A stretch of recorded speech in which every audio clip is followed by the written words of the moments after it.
ఒక విషయం చెప్తున్నానండి.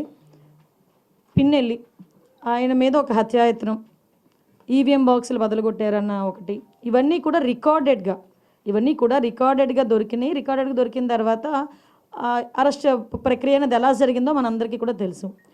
ఆయనని తీసుకెళ్ళి ఆయన్ని పరామర్శించడానికి జగన్మోహన్ రెడ్డి అనే వ్యక్తి, ఒక మాజీ సీఎం, ఫస్ట్ తీసుకున్న ప్రోగ్రామ్ కూడా ఏంటంటే ఒక ఖైదీని వెళ్ళి కలవటానికైనా ప్రోగ్రామ్ తీసుకున్నారు. అది అతని ఇష్టం.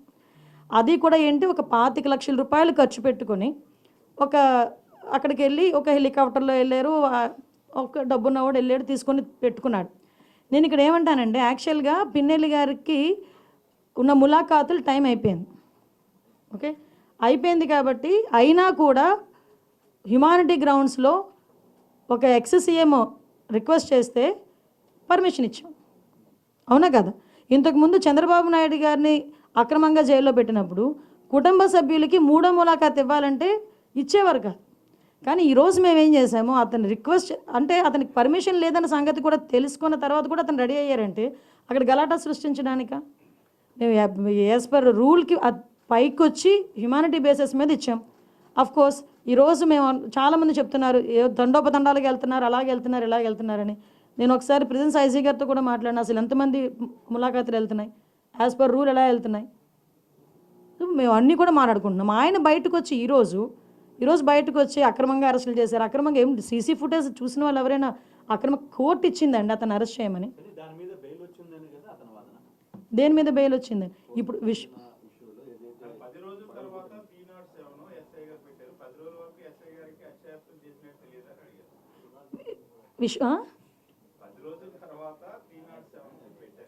అవును,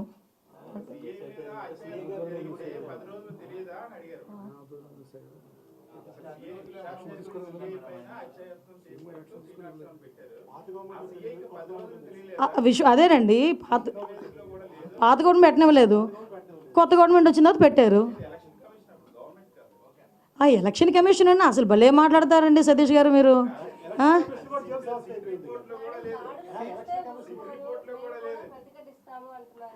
దాడులు ఎవరు చేశారు ఈ రోజుకి నాకు చెప్పండి? దాడులు ఎవరు చేశారు?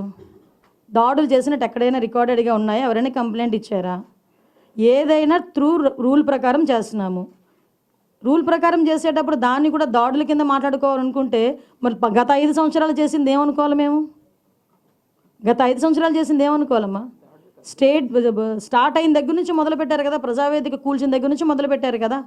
మాలాంటి వాళ్ళందరి మీద కూడా నా మీద ఒక 23 కేసులు, ఈవిడ మీద ఒక 7 కేసులు. ఏంటవన్నీ? మేము కక్ష తీర్చుకోవాలని మేమే మాట్లాడలేదు కదా. కక్ష తీర్చుకోవాలనుకుంటే వేరేగా ఉండేది.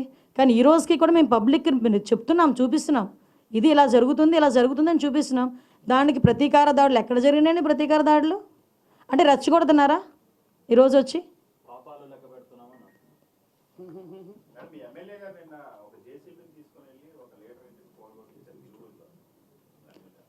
దాని మీద ఆల్రెడీ కేసు కూడా ఫైల్ అయింది కదా.